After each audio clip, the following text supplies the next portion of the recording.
I'm back, and I'm here sitting in front of my fireplace a little bit and really ready to talk a little bit today about that old soul of the world that we've all come to love so much, Nancy Guthrie. And where are you, Nancy? You could say this is part three, but this is my third video on the discussion. After I did the first couple of videos, I actually was bombarded by some of my friends, and I do want to share this as I get going. I have a friend in Arizona. Her name is Linda Omler, and she does hand cut art. And this hand cut art was sent to me. This one was a birthday, but I get Christmas and everything. And I'm just so thrilled with the art. And I'm going to put that right there behind me on my fireplace. And with all love and joy today, I wanted to speak a little bit um, more about Nancy. I do know that they have two supposed ransom notes that came in.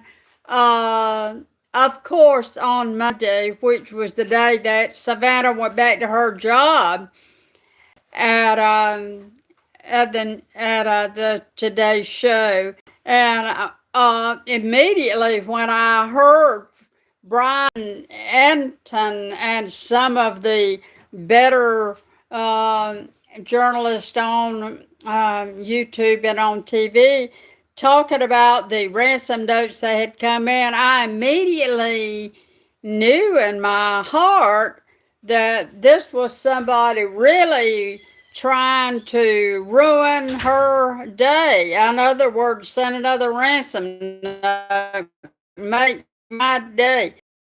Well, Savannah, this young lady, was going back to her fabulous job on the Today Show, and here comes ransom notes saying, I think one of them said, we know your mom's in Mexico, and we know who did this, and we know who has her, and all this hogwash stuff. But you know what? It's like I said from the very beginning. I kind of knew in my heart what this was from the very beginning, I think. Now, this is Peggy Mercer here coming to you folks from Georgia. I'm trying to have a live chat going, and I'm hoping and praying that some of you will chime in as I go. I felt like from the very beginning of this Nancy Guthrie terrible tragedy, I felt like this was someone really, really close to her, and that this was actually some kind of a family hoax, that it was a setup of some kind and involved her family. It really didn't involve somebody trying to break and enter, because nothing was broken, although the house was obviously gone into. And so I want to back up a little bit, because I've had a lot of people come to me and say, well, what do you think about this, that, and the other that happened? And so I want to make a few comments. And first, I want to say what I thought. There were some red flags that stood out to me from the very beginning of this thing. One is back for just a second. They said that they had taken, escorted 84-year-old Nancy Guthrie on the night before she supposedly abducted on February the 1st. So that would have been that Saturday night.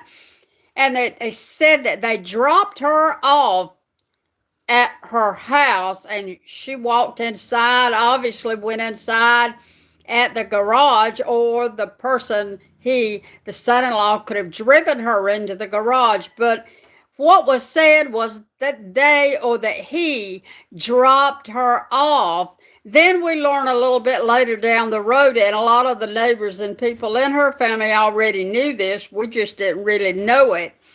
But then what happens is they said they dropped her off, but then we learn a little bit later on down the road that she has this really terrible back and she cannot walk good without assistance for more than 50 yards. We see that, and those of us senior citizens and older retired people, we all know for a fact that if you have a bad back, you're lucky to get up out of your chair and walk to the refrigerator and back, much less 50 yards. And so I wanted to say something about that dropped her off stuff.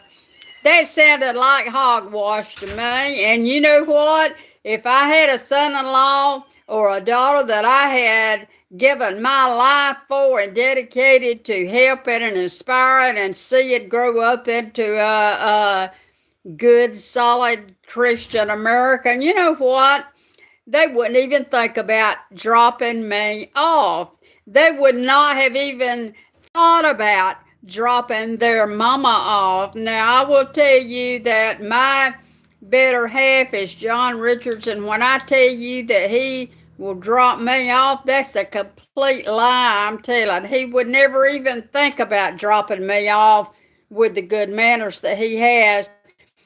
Um, because I have had some health issues and I've always been kind of clumsy anyway, my sons and John all are so helpful to me. A man who works here and he always waits on me and sticks his hand out to me. I don't I have a whole collection actually of walking canes, but I use them. I walk just fine, but I have been through issue with my back, and I was diagnosed with sciatica, and I got healed of that. I healed myself of it. I'm gonna tell you how I did it in another video. But we know that Nancy had a bad back. How rude or unacceptable it would have been for someone to drop her off at her front door, even, which had one of those metal screen doors that locks that you know they've said you can't even think about breaking through that door right there. And so anyway, I want to hurry on a little bit about this, but I thought that the fact that they said they dropped off was hogwash. They didn't drop her off. They took her in at the garage, and they may have stayed with her the rest of the night. Who knows what happened? We weren't there. We know. I think she did go into her house, like I said, and I would hope that someone helped her in there, but we don't know that. But what we got was hogwash, and I can tell you that from the get-go. Now, I also I want to see if I can look at some of this, and I do see I do see. I love it that these people are coming on. I've come to love you people. Thank you so much. Um, Somebody has said now go on. So the drop off line was hog. I believe that, and also then things that were happening that made me really stand up and say, wait a minute, that's the red flag. That just don't ring right. One of them was they called their sister in New York, Savannah, to tell her that the mother, Nancy, had gone missing. The words of the son, he seems like such a likable person. My goodness, he was in the military. So was my daddy. I have so much respect for the military people and the veterans. If you're veterans out there, hello, welcome to the show. So the son, when he first talked to his sister in New York, said Mama's missing. It was a kidnapping for ransom. That's the first time that we heard this remark. At first, I kind of thought maybe she's wandered out of the back door because it seems to be propped open, right? Number one, she couldn't bend over to prop her own door open. I know when I had sciatica, I couldn't even pick my purse up. So my back was so bad I couldn't walk from one chair to the kitchen. And I will tell you, I know about bad backs, and I know how her mobility issues were. Walking was not good for her. Now, the son told his sister, and this sounded a little bit to me like this military psychological warfare that they do use in the military. I think that the son said that, and of course this is my total opinion. I may be wrong. If I am, I'm going to have to apologize to everybody. But when he said that it was a for kidnapping, I knew warfare. It sounded like he was to establish what they wanted the world to think about the mom going missing, and I don't think it was anything of the kind. And I've already said what I thought. I was told that I said it beautifully a few videos back. I believe Nancy, who was 84 years old, in a lot of pain, tired, living alone, really being caretook by people that had a full life and probably didn't want to jump when she said jump. And I imagine that Nancy was tired of that. She was in a place that she loved with all her heart and all her soul. She was in the desert. This place out there is just beautiful, or so they say. And I've been out there. I know how beautiful it is. It is absolutely gorgeous. It's like being in on the edge of glory line. You looking over at Canaan and you see Canaan. You know you want to go there, but I can tell you one thing: she was not able really to go there. And I kind of believe that my theory is that Nancy lay there night after night after night, and she looked out that window at that absolutely unbelievably beautiful moon, and she said, I think I'm just going to go walk that moon. And you know, being a country girl and knowing a lot of you folks are country people, we all say we're going to go walk the yards, or we're going to go walk the edge of this line, which was finished and just a little bit from me by Donnie Clark, who wrote for James Taylor and had wrote 400 hits. What can I say, in Nashville? So I would say my granddaddy, and when we were young living on the farm, Daddy would say, go walk that fence line and let's see if there's a fence post down, or there's wires down, or there's a fence down and the cows are out, or whatever, growing up on the farm. So we would say, well, walk that. I believe that Nancy laid in her bed and said, I'm tired of being caretook. I'm just 84 years old. What's next for me is catch the big train and go on over into Canaan, land across that Jordan River.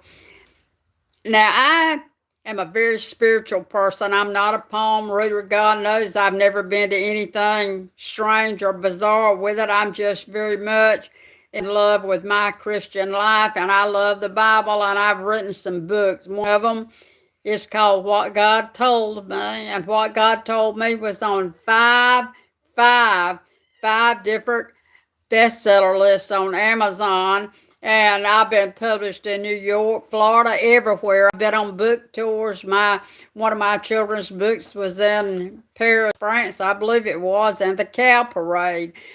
So my books are well known, and I'm kind of in these last few years, publishing my own books. I put them together. I do all the technical work and put them out, and I am so thrilled that I've learned how to do that, because I'm able to get about a lot quicker and control how they do and what happens to them. And this last book was called What Told Me, and I believe that a person gets in their heart to trust in the Lord for an outcome. God has a plan for our life. He knows when we're going to be born into this world, and He knows when we're going to leave this world, and we don't, but He does, and thank God that He does. I believe that Nancy might have been this kind of a Christian where she put all her stock in God's plan for her life.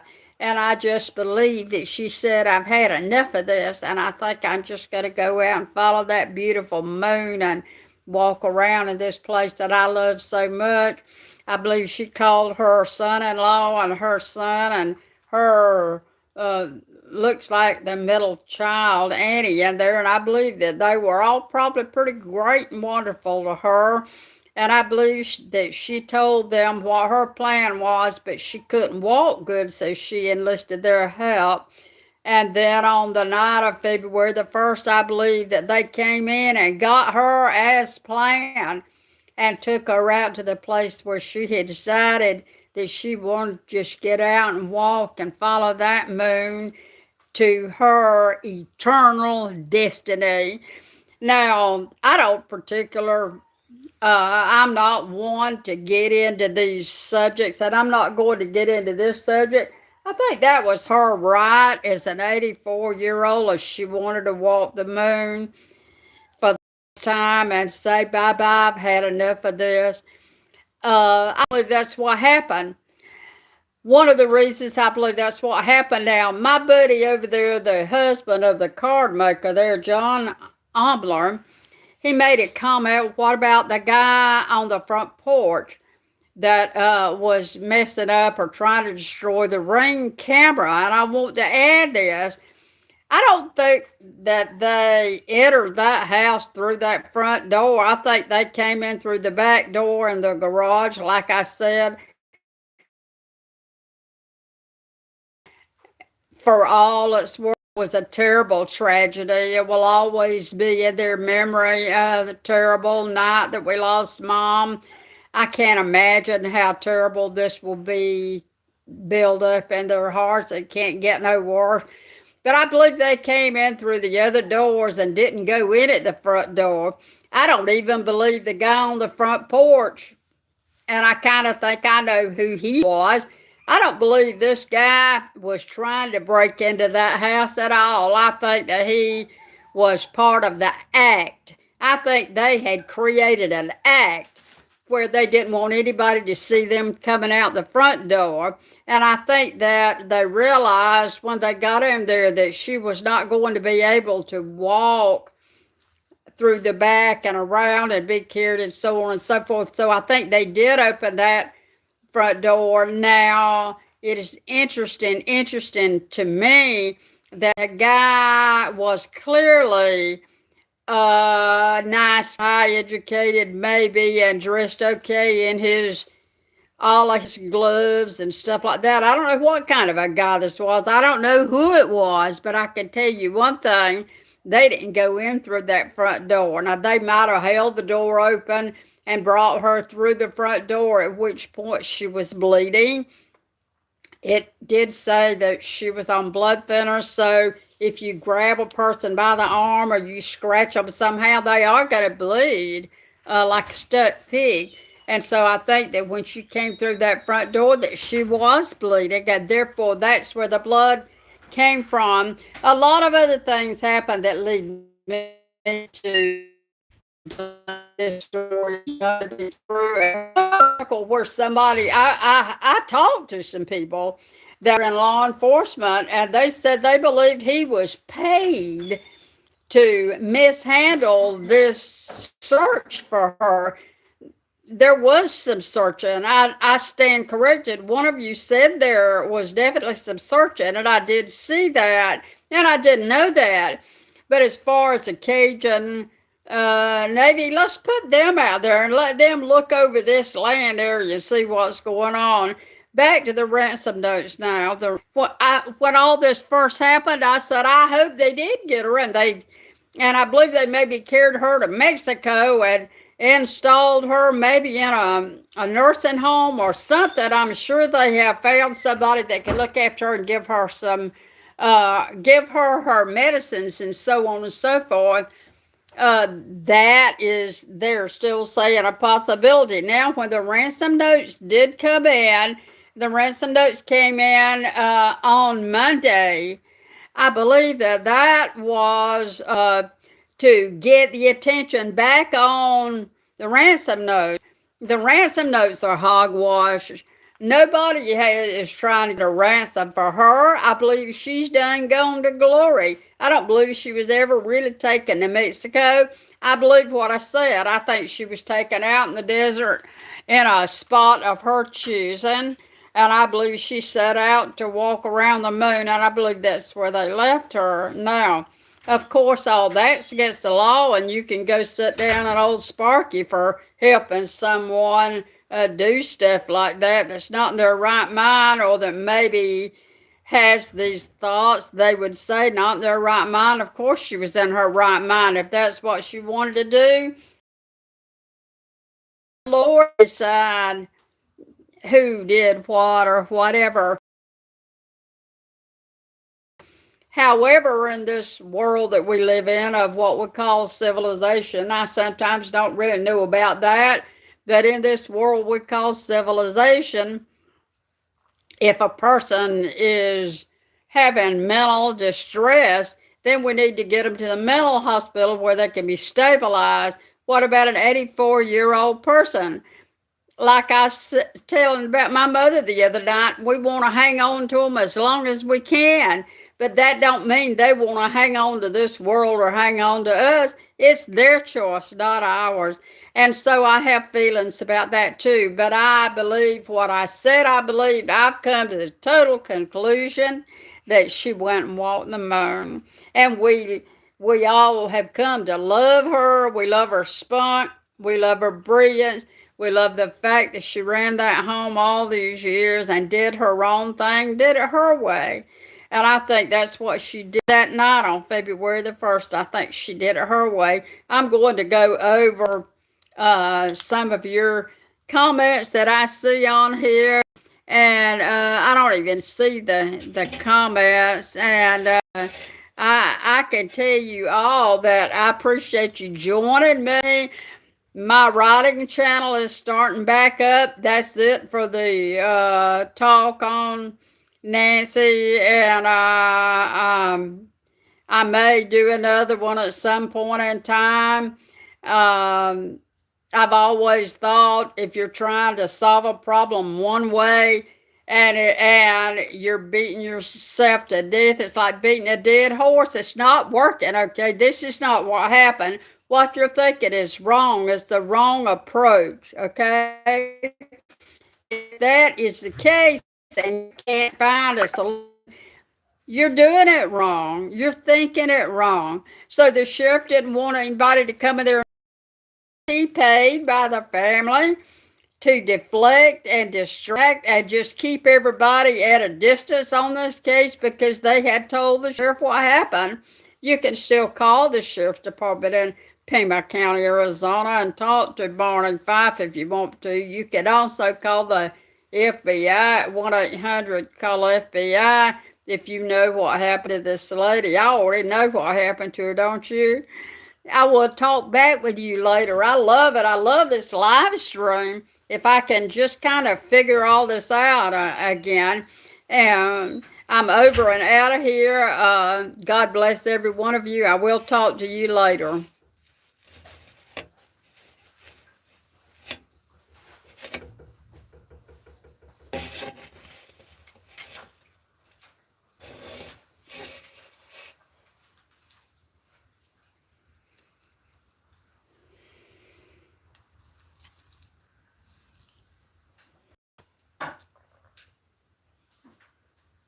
Well, I guess I can look at it till it looks back at me or stops or something. Let's see if we can stop it.